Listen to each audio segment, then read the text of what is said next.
This episode of Poets at War is sponsored by the following. In a future where obsolete tech has become illegal to own or repair, groups of criminals have sought to earn plenty of illegal coin by selling their services.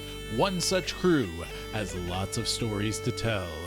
This is the Idiot's Guide to Illegal Tech Repair, an audio adventures podcast series. To find it, go to joshuadavidling.com and check out Audio Adventures.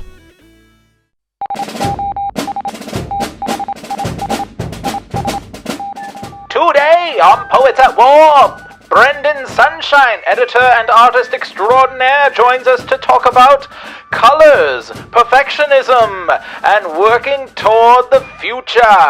This is Poets at War.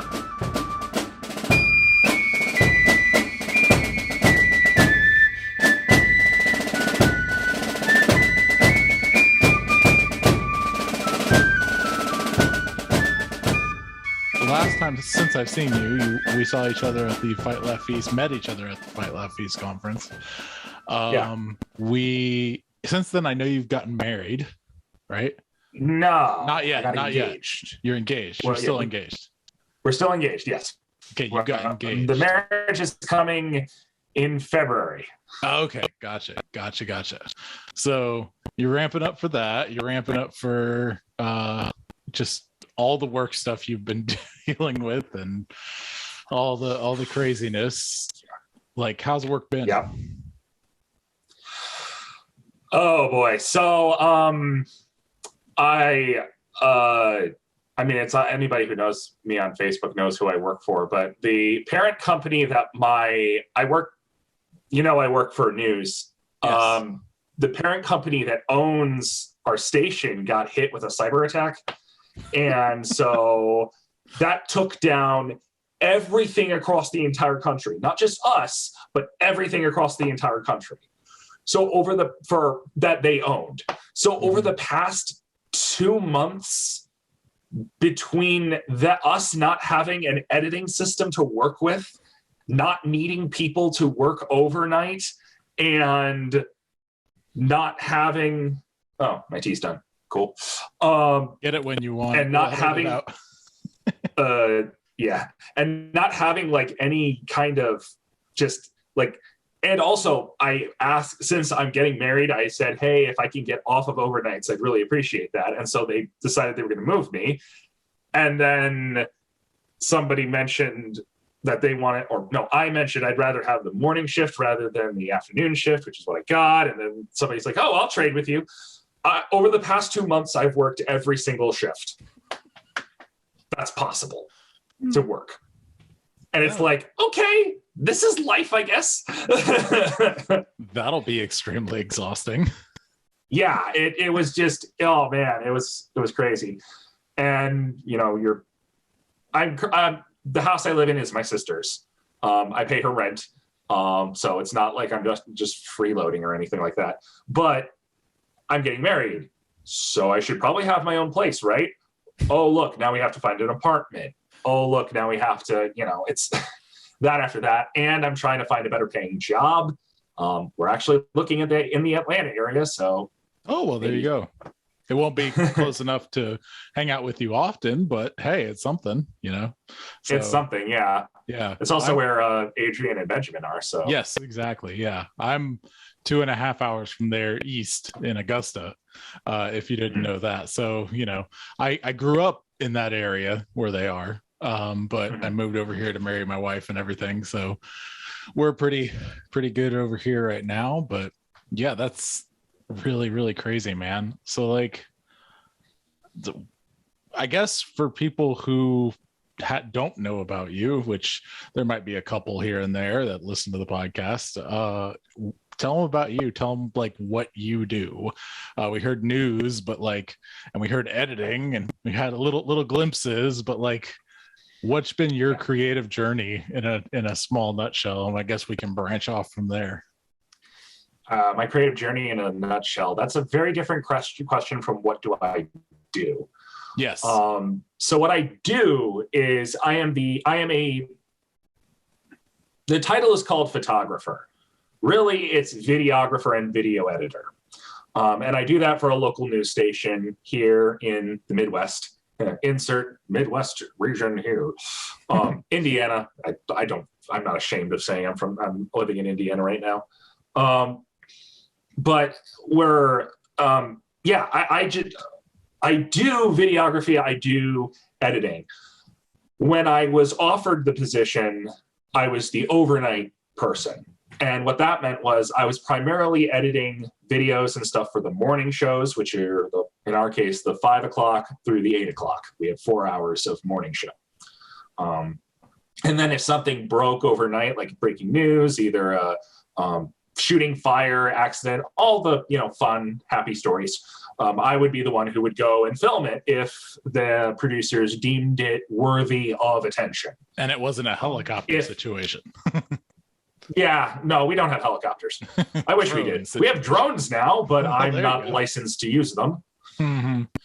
But yeah. So that is where I am now.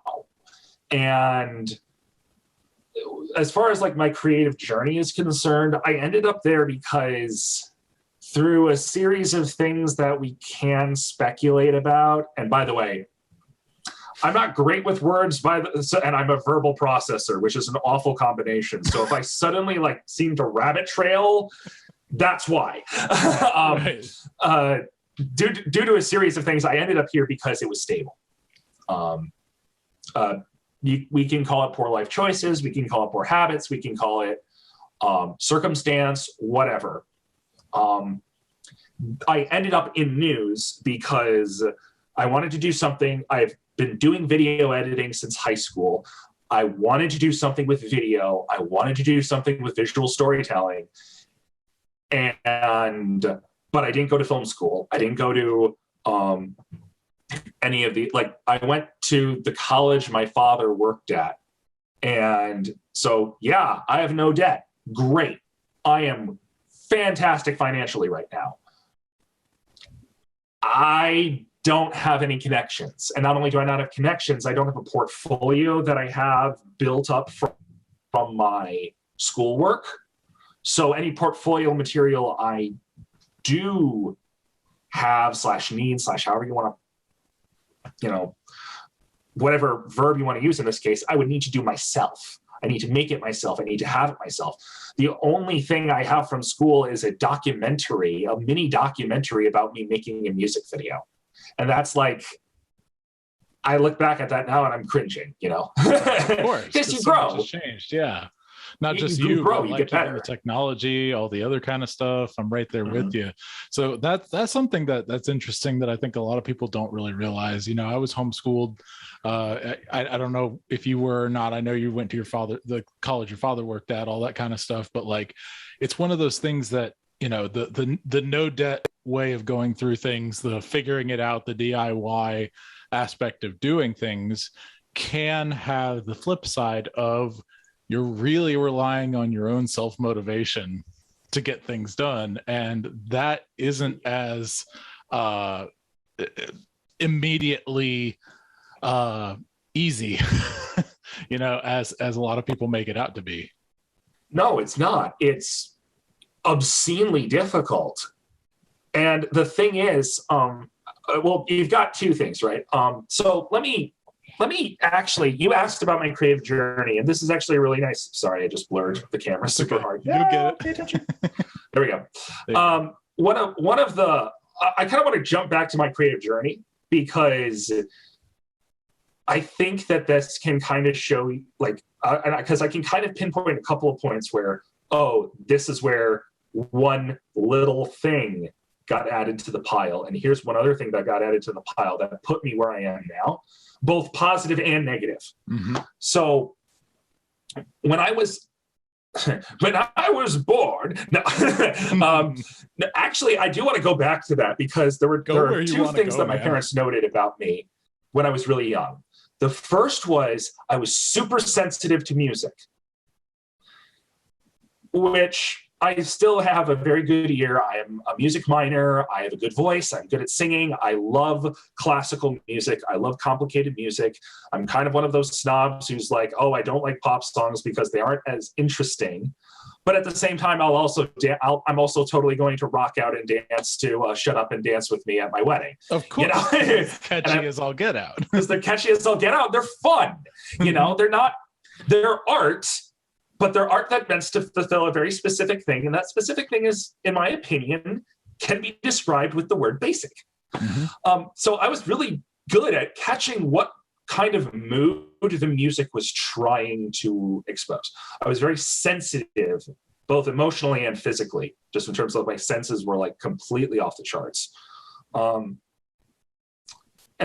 two, the other thing was that my parents noted is that when I wrote stories as a kid, because, you know, kids write stories, I storyboarded them. I would literally go, write a sentence, draw a picture, new page, write a sentence, draw a picture. And I was actually looking back at one that my parents had found recently. And I mean, most of them are really basic side view of character, front view of character. But there were a couple that I'm looking at and going, okay, from a compositional standpoint, this actually wasn't terrible. Right. Yeah. You know, there's that just sort of innate thing in me. And I've always had a very visual mind. I've always had visual memory. If you ask me to remember like dates and facts and anything like that, I'm just like, huh? But you say, hey, Brendan, remember the cathedral that you saw in second grade when you went to Germany? Do you remember Rothenburg? Do you remember the wall? I can tell you yes, and I can actually describe the route we went through the city, not perfectly. There are going to be there are patches of memory where I don't know, but it's all in my head. It plays out like a movie. Like I remember seeing the thing. But I also remember seeing a bunch of castles while we visited Germany that one time. And I can't tell you their names. I just know what they look like. Right, exactly. So with that in mind, The Lord of the Rings comes out in 2001. And my parents read The Lord of the Rings to me when I was a kid. And they were like, you know what? We'll go watch it. You're 9. You're close enough. That's good enough an age. Well, so I was like, you'll live, you'll be fine. So I go, and it's amazing, and it captures my imagination, and it captures my desire. And I look at the Balrog and the orcs and the wargs and all of that, and I say in my head, I want to do that. I want to make that. I want to have the thing in my head come alive. And so I start diving into going, okay, how do I do video? How do I do film? How do I do stuff? I start looking stuff up on YouTube. At this point, I had already started playing video games, which is one on the negative side, just for me. I'm not saying all video games are bad, but in this case, that was the beginning of a potential negative that I will bring up later, probably. Right. But then, we go through and Corridor Digital. I don't know if you've heard of them. You have? Yeah, okay. You know Corridor Digital, the visual effects company. And they started off YouTube when I was in high school, basically. And I'm like, oh, this is cool. I can learn After Effects, and this will help me do the thing. And it'll be great. And I start doing it. And then I hit the wall. The wall of, I actually have to put in work to learn this. And then my ADHD kicks in and goes, interesting thing, shiny, go, look, be distracted. Squirrel. And I immediately dived in, and I went from visual effects to storytelling. And then I went from storytelling to art. And then I went from art to and I just kept bouncing around where I would dive into the subject until I got to a point where my natural ability couldn't get me farther. And then I would get bored, because you do that. There's that initial learning curve of, you spike up and then you plateau. And then you have to sit on that plateau for a while until you get to the next increase. Of course. And I would get bored in that plateau and I would find something else. And so I have this really wide, so by the end of high school, I have this really wide, but really shallow knowledge base when it comes to visual storytelling. Get to college. I also, sometime in high school, I was introduced to anime, and then that was amazing. And I love animation. That totally influences everything else you do. I'm right there. You kind of pick up these major, for lack of a better term, Ebenezers along the way. And they kind of flow into your life and influence everything. I'm right there with you. We've had a very similar experience. You can continue forward. Well, yeah, no, I and that's the thing. I don't think that I'm not saying I'm unique. I'm saying, hey, anybody who wants to know how I got here, this is what you need to know. Yeah, I wasn't trying to rush you forward. I was just saying, like, dude, yeah. I've been there. I'm feeling every single bit of this. I'm resonating, man. Keep going. yeah. So I get through college. I get my degree. While I'm in college, I'm not at a film school. I'm at I went to Central Connecticut State University, which is a state-run school. So there's not really Central is known for putting out teachers, kind of I say known. That's kind of one of the things that that's one of their selling points. That's their thing. I'm a communication major, but I'm not in the education department, and I have an emphasis in media production. So I go along, minor in music, graduate in 4 years, which is apparently really weird at that point in time. And then now what? Well, my sister worked at a company called Overseas Radio and Television. Oh, that's interesting. I'll go and apply there. So I apply there and I work there for 3 months, and then I get homesick, and I, having a really generally low will save, if for you D&D nerds out there, I do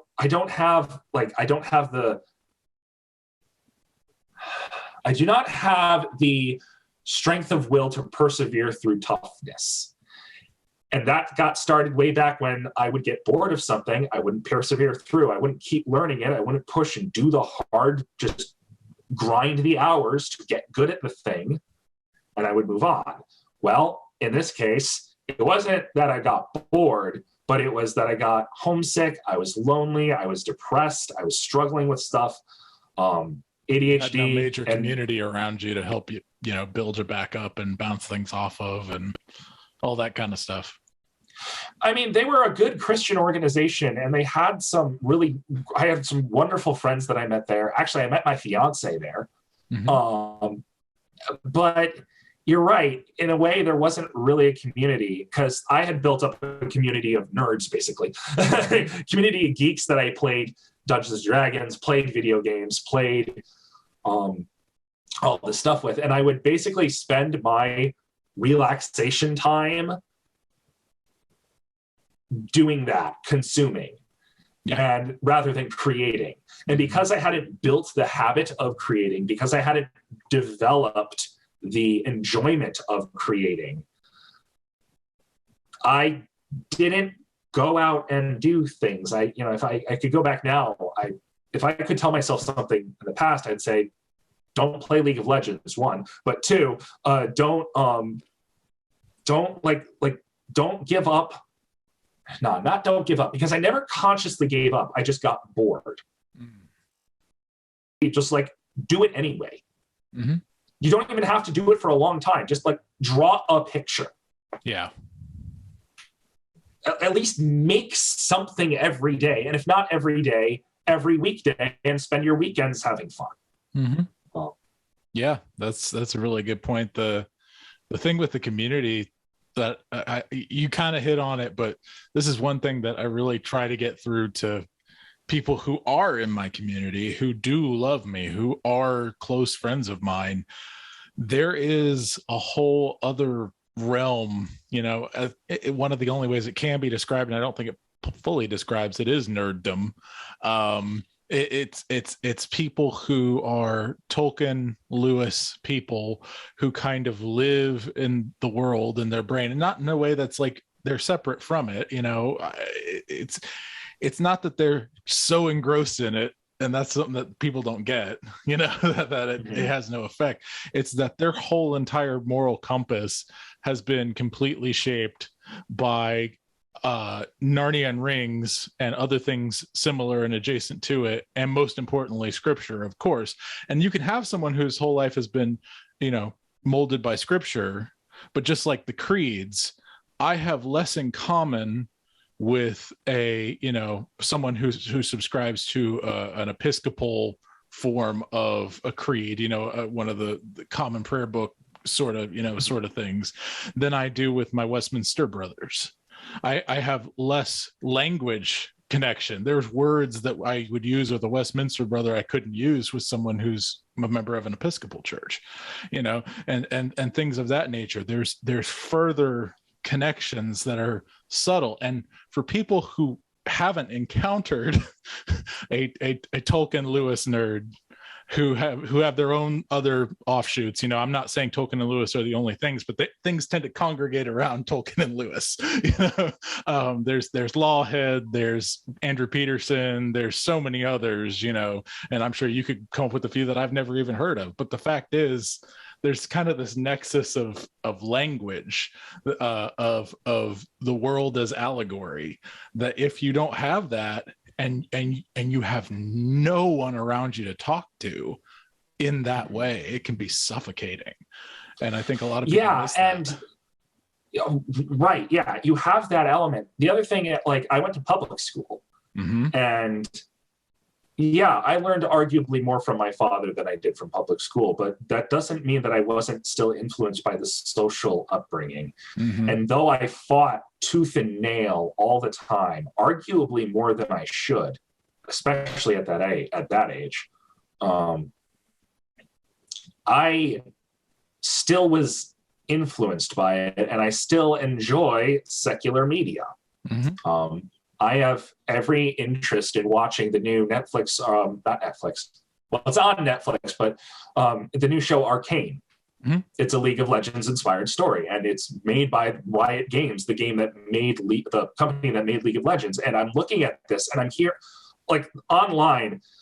Generally speaking, when something comes out, people aren't really moderate. It's either it's amazing or it's terrible. Of course. And usually one of the voices will win. It doesn't matter which one, but one of those voices will win. Right. And so far, I haven't heard anything negative about Arcane at all. I've heard only positive things. Right.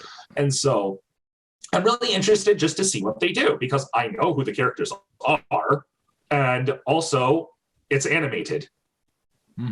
Like, animation is something that I wish I spent more time learning. At some point, I might go and take animation mentor classes to get to learn. But for now, I'm getting married. I need to worry about providing for my family. And so going back then, after, as I go through my life, it gets to the point where I'm in a scenario where, between the habits I developed from not doing the hard things and just kind of coasting through college and doing only the hard stuff that I needed to get the approval of the people I needed to get approval of, which is basically what grades are. Tell me I'm wrong. Right.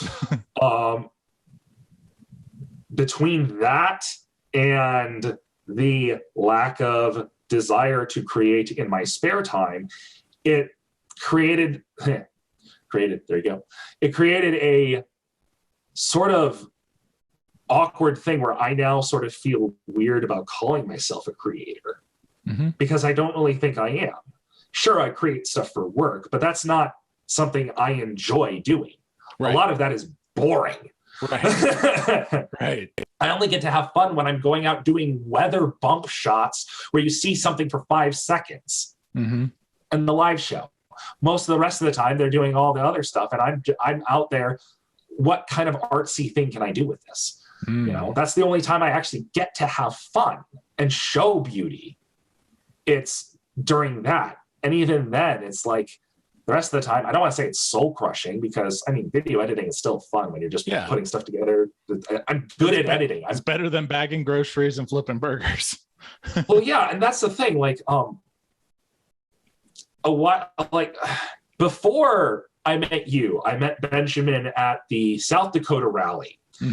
And I met him in the Chicago airport on the way. And he saw my Theology Pugcast shirt, and he walked up to me and said, I guess we're going to the same conference. And I went, yes, it worked. And then he revealed he was on the video team, and I'm like, oh, really? Please tell me more. Also, please, hi, I'm a video person. Please let me help you. I volunteer as tribute. And so that's how I met up with Adrian. And actually, that's how I met Chocolate Knox also, although Chocolate Knox knew Dad from the Theology Pugcast. And so that was a thing. But as they were driving, Adrian, Benjamin, and Knox were the ones who really they were like, so what do you like doing as part of the video process? And I'm sitting here going, I've been doing every part of the video process for every video that I've made on my own. Mm-hmm. I didn't understand the question. Right. And they're like, well, what do you like doing the filming? Do you like directing? Do you like writing? And I'm like, oh yeah, those are separate, aren't they? Right. I guess my favorite part, I'm like sometimes getting the right shot when you just set it up perfectly and everything works, and they laughed and they go, that never happens. I'm like, okay, fair, I suppose. And then I started talking about how when I was editing a music video, I was doing this thing. It was an AMV. I was editing this thing, and I was watching something, and it worked, but it wasn't right. And I was just looking at this, going, "It's not right." Playback, still not right. Playback again. Click, drag the clip 2 frames to the left, which is 1/15 of a second. Yep. Play, click. And that moment of moving it 2 frames and it clicks, that was just like, yes. And they're like, okay, he's an editor. I'm like, oh yeah, I am an editor. Huh. Okay. The things you learn when you actually talk with people who do what you do. Right. Whoa. Yeah. And now your community thing has come back. Exactly. Yeah, totally. And for those who haven't put it together yet, yes, he is the son of Glenn Sunshine of the Theology Pugcast. If you actually listen to that and are in that community, I have such disparate pieces that I'm always trying to pull together of different communities now, of different people who I know have the same. Usually it's the Tolkien Lewis thing, and that's kind of what everything's kind of rotating and orbiting around for me most of the time when I get really close friends. But it's like, I got people from my local church who know nobody in Moscow. I got all these Moscow people who are my friends. I made a ton of friends at the conference. I knew a lot of these people, but they didn't know me. And then I show up. Why don't you just, I want to hear your description of the craziness and be brutal of the clothes that I wore in order to get of you? Yeah. When I first saw you?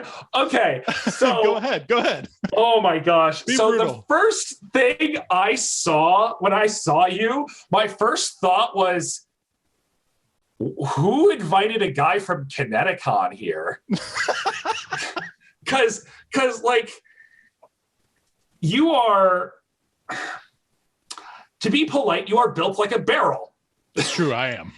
You are built like a barrel, and I wasn't you have this full beard, a shirt. I can't remember what t-shirt. Oh no, you were wearing a Hawaiian shirt, I think, if I remember right. Yes, I was wearing a colorful Hawaiian shirt with dragons on it. With dragons on it, a steampunk top hat, and a kilt. And you were walking around like you owned the place. And I'm sitting here going, if I didn't know better and know something about this place, and I didn't know that was a kilt, that would look like the weirdest tranny in a dress that I've ever seen. But the fact that you're at an FLF conference, you have a beard, Adrian and Benjamin obviously know you, and you're wearing a kilt and not a dress specifically. Yes. You're an interesting fellow, sir. I want to know who you are. So it worked. It brought up all the weirdest questions. Just all of the weirdest questions. But you know what? You nailed it. It's so funny. I'll tell you, I had and I hope to get him on the podcast eventually, to talk even more on the subject. But there's such a thing with color specifically, and I'd love to get your input on this. But I had a great conversation with Toby Sumter about color specifically. They live in Moscow. Moscow is a place right next to the U of I, so they have a lot of, essentially gang colors in their neighborhood. Let's just be real, with the rainbow and everything else. And I said, yeah, you wouldn't catch me wearing this in Moscow. Like, honestly, I wouldn't do it. But, this conference, this situation, this sort of a thing, I went hard in this way for this reason. One, take back the rainbow. Everyone knows of that general idea. And there are some weirdos in that camp, but I think generally heart's in the right place. It's ours, it's not theirs. But then secondarily, and this is something that you're far more familiar with, your father's very familiar with, is this whole thing of the medieval period was a lot more colorful than people give it credit for. And there was a reason and a purpose for every single color. And there was a point to all these different, the heraldry and all these other sorts of things. And there was a much more of a holistic sense of color and the way that it evoked emotion. People treated it a lot more like music or art or, that sort of a thing. And to me, that the idea of the rainbow, there's the Saruman idea, I can be anything, change into anything, that sort of an idea, the tranny idea. And then there's, look, here is the actual biblical inclusiveness. God created every single one of these colors and he created it gloriously. And I'm here to display every single beautiful color that God has, because red and yellow, black and white, they are precious in his sight. You see what I'm saying? Like, it's a flip side. And so I'm not explaining it super well, but I want to hear your thoughts, just generally speaking, in that regard. I would like to just say one thing. Yes, and each color has its purpose. Yep. And I think that's the only thing you're missing from that whole thing, is that you're right. Each color is beautiful. And yes, in a very superficial sense, we can wear whatever color we want, hypothetically speaking. Mm-hmm. Yes, you're right. Excuse me. Sorry. You are right. Colors in the medieval times did have substantially more meaning.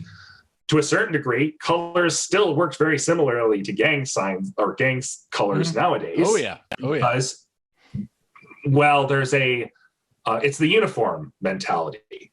The reason why people have uniforms is because it signals we are legion. Mm-hmm. If you want to get super dramatic, it signals we are legion. Of course. If you have let's just say you're walking down the street and you see a group of 5 guys and they're dressed in whatever. They've got like baseball bats and, they're walking down the street, but they're just 5 different dudes. One has baggy jeans, one has khakis. The other, like 2 of them have like just standard wife beaters, but one of them has like some rapper shirt, and the other has a death metal shirt or whatever. And then the third has pink unicorns on his, it doesn't matter. Let's just go with it. Just go with that. You see that walking down the street, right? Yeah, they have baseball bats, so it's kind of intimidating. But if you see 5 guys all dressed in suits, perfect black suits, perfect white shirts, black ties, same shoes, same everything, and they're walking down with baseball bats and stuff, they might be doing everything exactly the same. Every single motion is the same. You are more intimidated by the group of 5. Oh, for sure. Because in the back of your head, even if you're not consciously thinking it, you think there's more. Mm-hmm. So that's the point of colors, of having the uniform, is to have colors. Now we take that and we add that one step further, because heraldry, you mentioned that. Now, I don't know the canonical like color of heraldry and what that meant historically. And of course, there's different regions and different ideas of, regions, ideas, blah, blah, blah. It could even be based on what color does the ruler like. Right. Right. But I think if you go to different countries, even beyond just Europe, right? You go, and you start showing them colors and go, what do you think? Mm-hmm.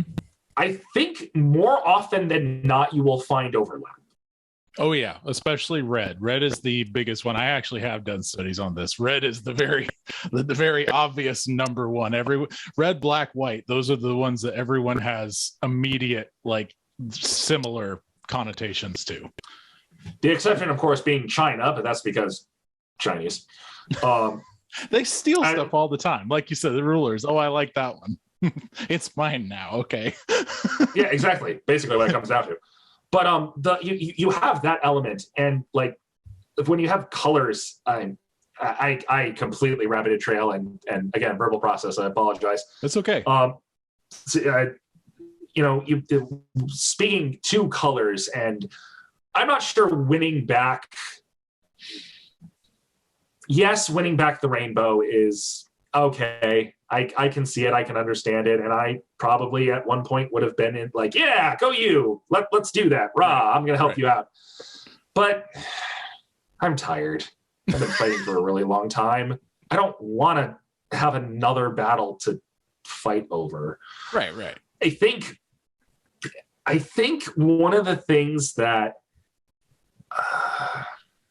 we, especially those of us who are more militantly minded, have a tendency to do is we tend to take a look at art and go, art, colors, theory, things like that, go, these provide specific effects. These have specific purposes. We need to do what we can to enforce that idea. And I don't think that's the right methodology of either thinking about it or going about actually doing the culture war. C.S. Lewis once said, we don't need more Christian books. We need more good books written by Christians or something like that. I believe the same is true for film. I believe the same is true for animation. Yep. Technically different things. Work with me here. I believe the same can be true of video games.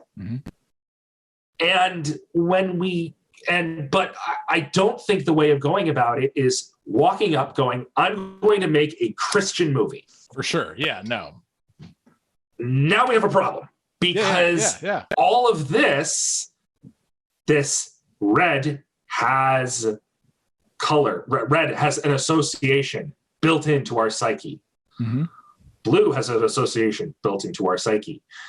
Yes, there are cultural differences. Yes, there are cultural things. I'm not trying to deny that. My fiance would have a conniption fit if she thought I was trying to be like unicultural. Right. But with good reason, God made all cultures and he blessed all cultures. Right. So, I mean, he didn't bless all things all cultures did, but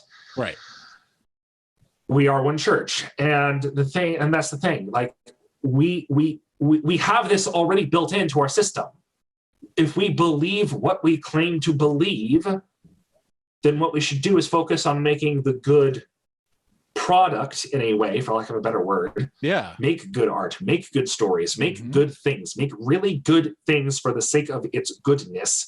Do not try to make it specifically Christian. Let your worldview be the backseat pilot that guides your thinking. And if you create something that's heretical, then you have a problem with your worldview, and you might need to figure out how to fix that.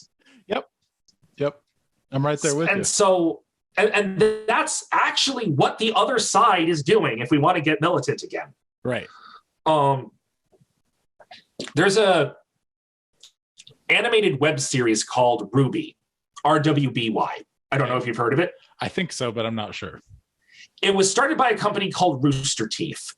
Its creative director and the guy who gave birth to the idea was a guy by the name of Monty Ohm.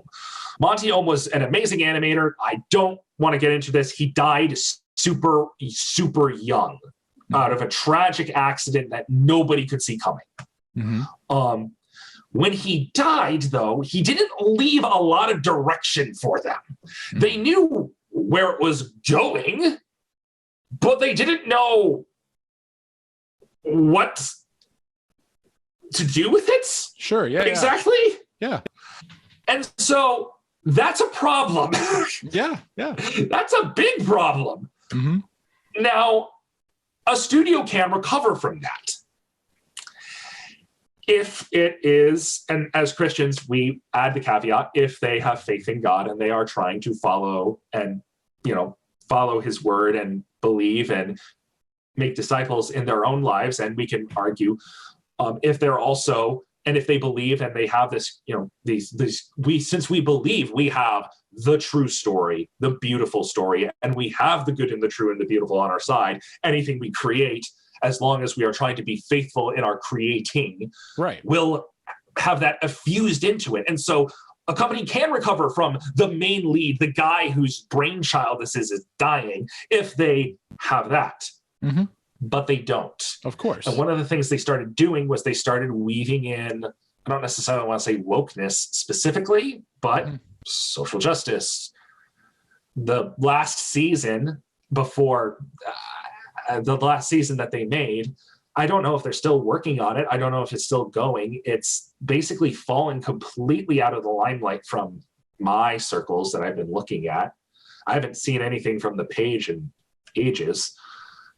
They had introduced a trans character, and they basically started making serious progress on a homosexual relationship between two of the other characters. Mm-hmm.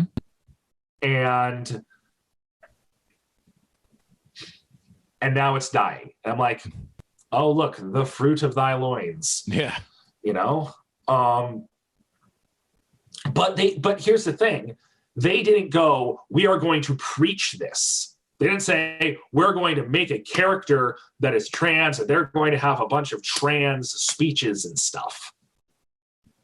They just had him exist. Mm-hmm. And no one commented on it. Mm-hmm. No one commented on it in the sense of, oh, no one literally said anything. It was, that's just how it is. And the characters accepted them for who he was, and they moved on with life. Right. Nobody's questioning the homosexual relationship between these other two main characters. Mm-hmm. It's just, whether that's because they know it's there and they're just happy that they're starting to have a budding romance, or they're actually idiots and don't notice. It's up in the air. Right. But they're just putting it there and saying, this is how life is. And they're not even talking about it. They're not drawing attention to it. It's just there. Right. And people, the fan base, the community, those who are pro that are celebrating. They're like, yeah, it's there. Woohoo, yeah.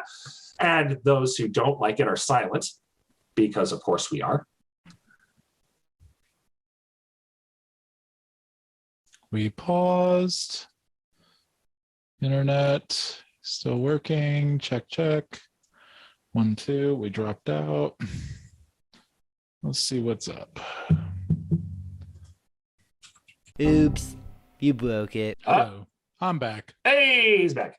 And we're recording, and I've got a thing converting the previous recording in front of my face. So yeah, we just had a major crash. I may just leave some of that in and cut it off at some point and make it sound like we cut off at a better spot. I don't know. I don't know. Whatever, it's fine. I was just rambling, but the basic point that I'm trying to say is that we need to like it's hard because on one hand, when you're trying to squash something, you have to be proactive and attacking something. Yeah, militant idea. But but that's hard when you're trying to. But it's almost like that's almost the thing you don't want to do at the same time. And see, I get two forms of pushback usually, because I've always had goofy wardrobe things that I do at certain points in times for fun. Let's just be real, for fun. The two forms of pushback I get the most are, one, what you just had, which is perfectly legitimate if that was my intention, and it's perfectly normal to assume that that's my intention. I never have any problem with anyone assuming that. That just brings up awesome conversations like this. There you go. Exactly. See, you got one too.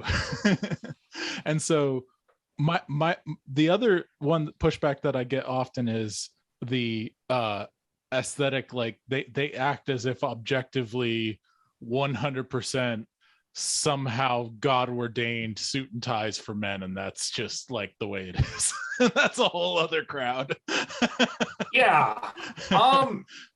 That's an interesting point, because I do believe there is an objective standard for beauty. Sure.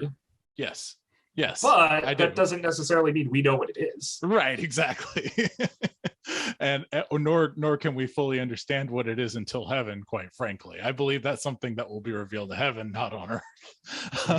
But the point being that my intention, and this might clear some stuff up, and that's one of the things, it immediately gets the reaction. I'm essentially taking Barnum.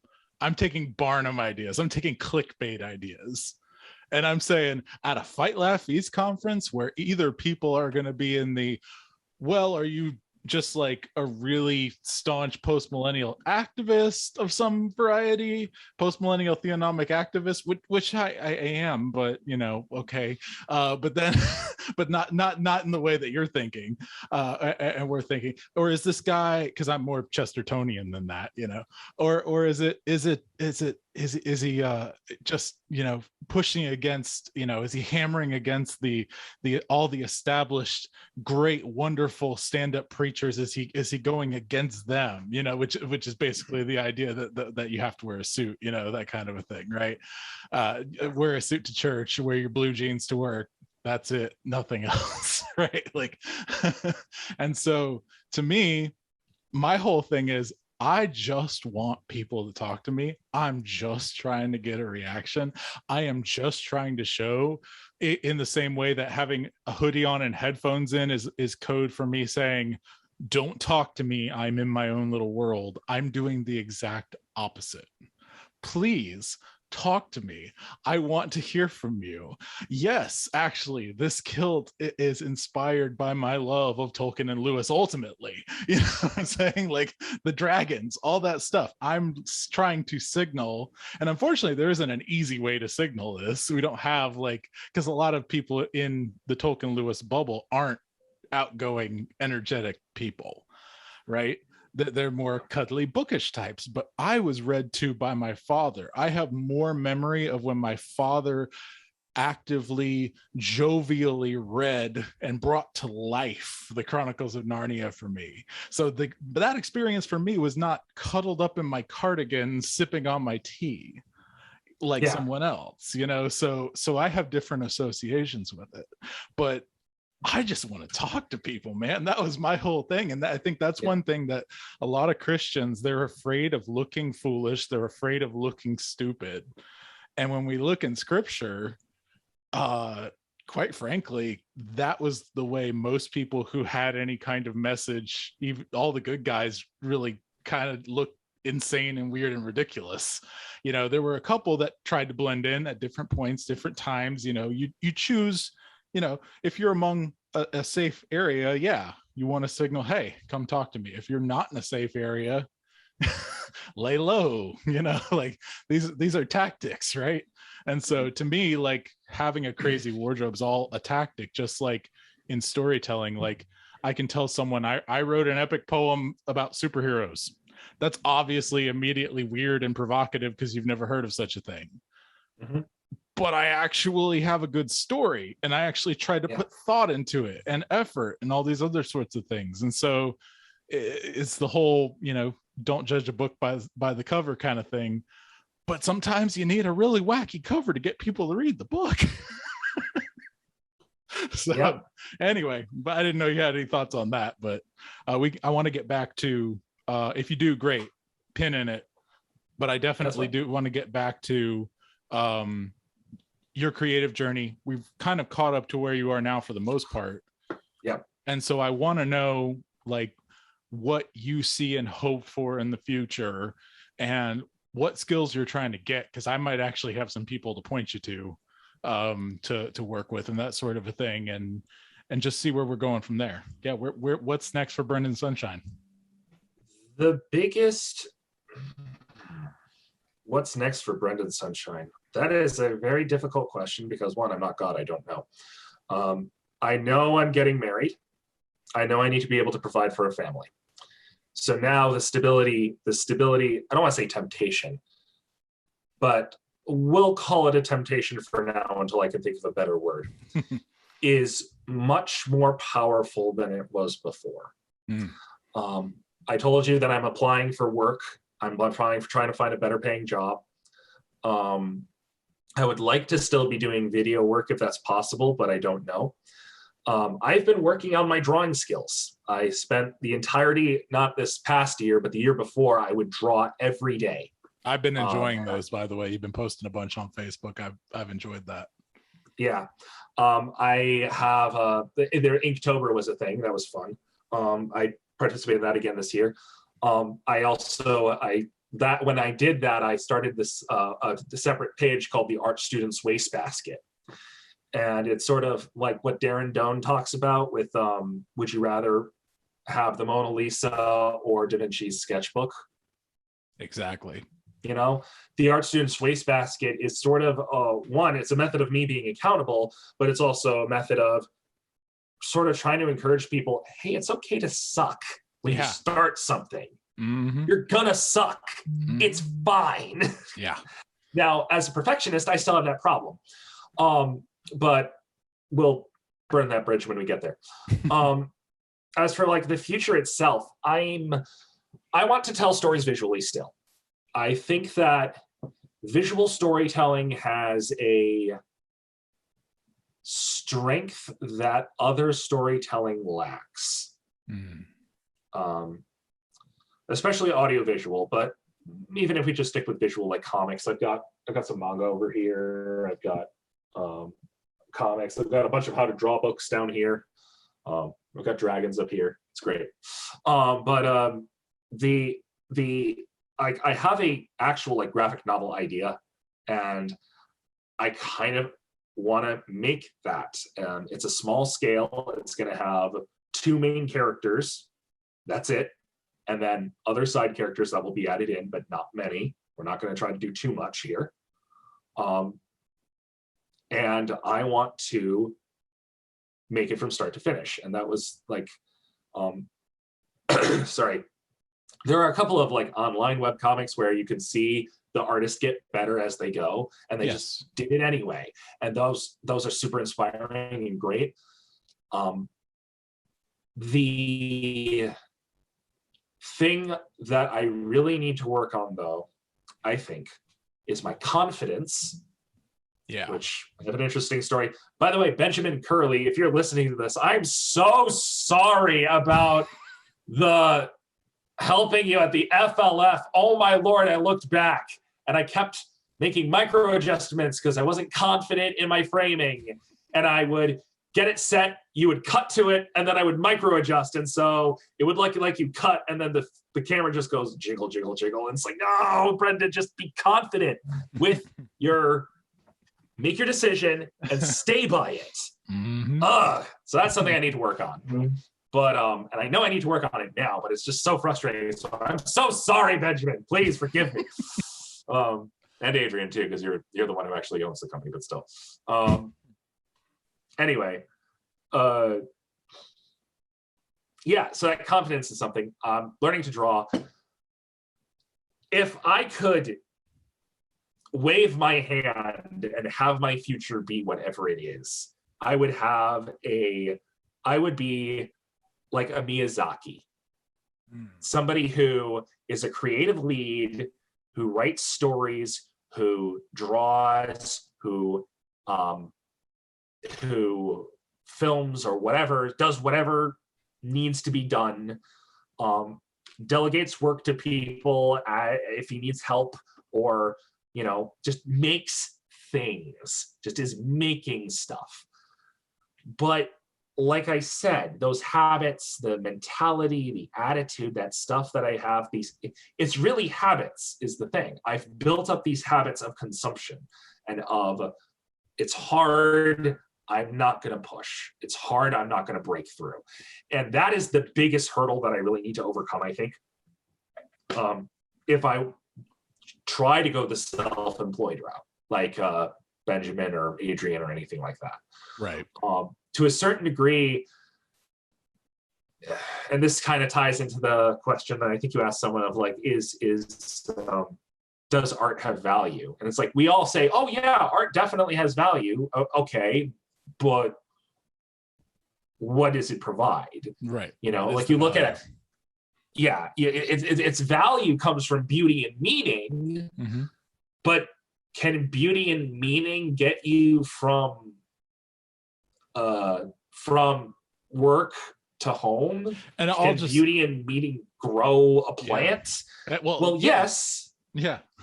Well, I was just going to say, one of the big things is I think people think about that question in a wrong way. They, you know, if you ask the question, the question any kind of entrepreneur would ask is essentially, how can I turn this value into this value? How, you know, it's the alchemist question. How can you go from this value to this value? That's also kind of a wrong way of thinking it, but I think it is much more a question of quantitative than it is qualitative. Everyone agrees on the quality of an art piece, no matter what it is. Like I'm not saying everyone agrees, but everyone can agree that a movie has a certain amount of quality, especially if it's a good movie, right? No one questions whether or not movies as a medium are valuable or not. Nobody really questions that. So they might go whether they say or not, like, you know, how valuable it is. It's really a quantitative question. Right. And I have found that, you know, a lot of artists tend to think in terms of quality. They try to make, if I just make the most beautiful art I possibly can, you know, and I'm not saying that the other is completely true. If you just make as many of these things as possible, it's going to get you where you're going. But it is more of a quantitative thing than a qualitative thing. I'm not saying that quality means nothing, obviously. But you know, like you were saying, it's the Notebook, you know. Would you rather have Da Vinci's Notebook or the Mona Lisa? Like, and different, I mean, I guess it's different strokes for different folks, but it's one of these things where it's like, I was listening to you're in Benjamin's podcast, and it's really interesting how he talks about it, because he is so technical. He's so technically minded. He's an artist. He's definitely an artist, and he's a much more of a creator than I am, by virtue of he actually creates in his spare time. Right. So his limited spare time, right? In his limited spare, he's a dad too. I don't even have that excuse. Right. Like, hello.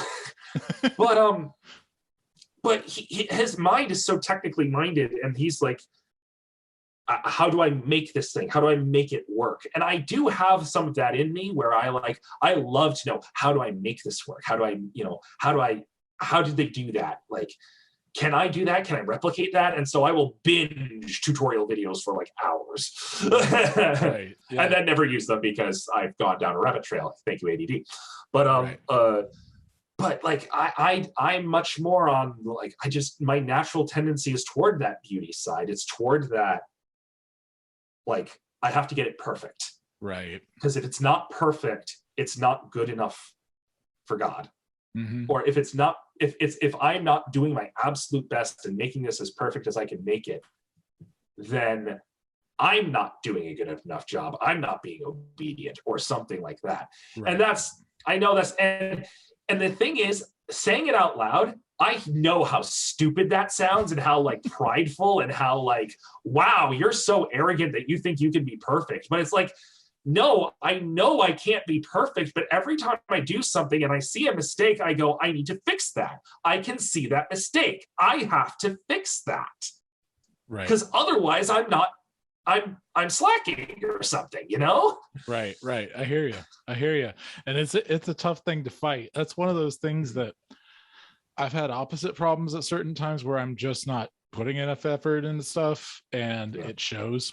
But there's Doan has reignited something in me. You know, I started thinking, oh, I need to like I started being perfectionist about trying to be more perfectionist. And so okay, now you're getting real meta. Exactly. And Darren Doan really kind of woke something up in me, and I think he's woken up something in a lot of people in our realm. Him and Doug Tenaple both, but especially Darren Doan, Marcus, Chuck Knox, those guys in Moscow especially. But like, there's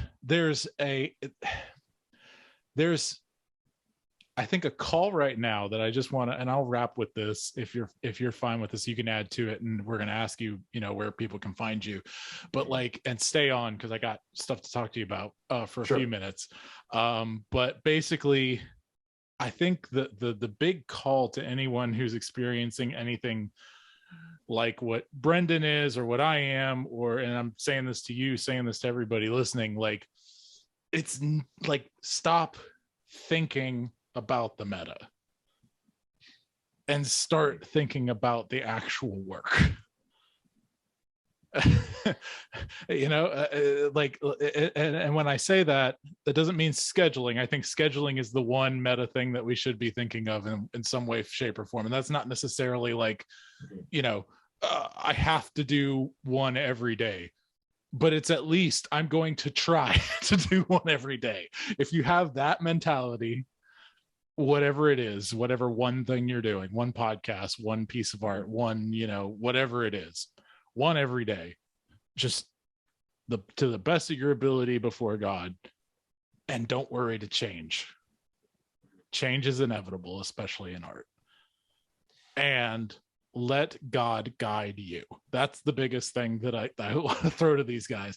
Let God guide you in your everyday life. Stop pulling away from him, whether he's pulling you in the direction of more work or less work. Let God guide you. And that's what I'm going to end with. I'm going to go ahead and let you give last words on if you had anything about that, and tell people where they can find you. So the only thing about that is, do your best to enjoy it as well, because at least for us, and I'm assuming we're talking to artists, right? Mm-hmm. I'm not saying if you don't enjoy it, stop doing it, because there are going to be days when you're going to be like, I just don't want to do it. Do it anyway. Yep. But while you're doing it, at least try to smile. Maybe not. You don't have to smile, or no, smile. Just smile. Everything else follows the smile. Just do it. Go ahead. Yeah, you can smile, but if you're having like a really garbage day at work and you're like, oh, I've got to do this, then draw that out. Draw out that anger. Yeah. Oh yeah. That will give you catharsis in a way. Angry and that smile. Yes, angry smiling is still a way of smiling, and that's right. And in the Psalms, there are Psalms where we say, God, may you burn your enemies to the ground. Mm-hmm. Not in so many words, but you get the idea. Sometimes anyway, in so many words, but yeah. that's the only thing I would add to that, is just like, because saying, oh, don't give up, keep doing it, strive and yeah, we've heard that before. You have my permission to enjoy working. And not that you need my permission, but I think we use work as like a negative word. Anyway, you want to know where you can find me. Right now, it's really hard to find me. I don't really exist. Again, that whole lack of creation thing isn't really it's bit me in the butt. I'm working on getting a website up, and I'm working on getting I have two YouTube channels. One is Brendan Sunshine. That's where my reel is. That's sort of where like my professional like portfolio stuff I put for jobs. There is also a YouTube channel. It's called The Chaotic Sun. Mm-hmm. S-O-N or S-U-N? S-U-N. Okay. Because my last name is Sunshine, as you have mentioned. And I was the most rowdy and rambunctious and wild kid when I was the young one. So I was the chaotic son of our family. So you can find me there. I started a series like a couple months ago where I was starting to like track the creation of that graphic novel I mentioned. But then things got really busy, and so we've been on hiatus for the past like 2 months. Get back on the horse. I'm going to watch through that. We will get back on the horse in January or February. Positive peer pressure, everyone. Positive peer pressure. Indeed, good sir. All righty. Well, thank you for being on, Brendan. Everyone, remember, be your family's bard. Follow the Lord. He will bless you wherever you go. Do not turn to the right or to the left. And we will see you next time on Poets at War. God of song, said the warrior bard, though all the world betray thee, one sword at least I right shall guard, one faithful harp shall praise thee. In a future where obsolete tech has become illegal to own or repair, groups of criminals have sought to earn plenty of illegal coin by selling their services. One such crew has lots of stories to tell. This is the Idiot's Guide to Illegal Tech Repair, an audio adventures podcast series. To find it, go to joshuadavidling.com and check out Audio Adventures.